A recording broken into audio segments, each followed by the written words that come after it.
ব্রিটিশদের সাথে এই রাজার ছিল খুবই হৃদ্যতাপূর্ণ সম্পর্ক।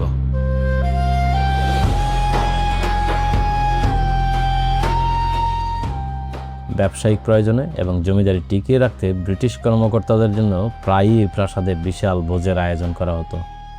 তৎকালীন বহু নামীদামি মানুষ, পণ্ডিত ও রাজনৈতিক ব্যক্তিত্ব এই অন্দরমহলে আমন্ত্রিত হয়ে আসতেন।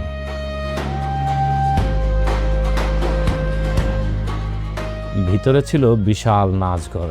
এখানে ঝাড়বাতির আলোয় বাইজিদের নূপুরের শব্দে মেতে উঠত আভিজাত্যের উৎসব।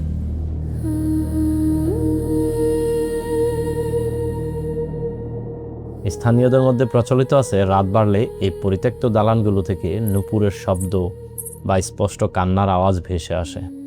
অনেকে বিশ্বাস করেন জমিদারদের ফেলে যাওয়া গোপন সম্পদের অতৃপ্ত অতন্দ্র প্রহরী হয়ে আজও কিছু আত্মা এখানে ঘুরে বেড়ায়।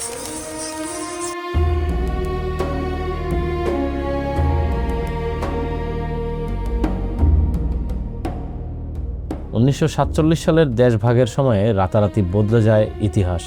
মায়া আর সম্পদ ফেলে এই রাজবংশ পাড়ি জমায় ওপার বাংলায়।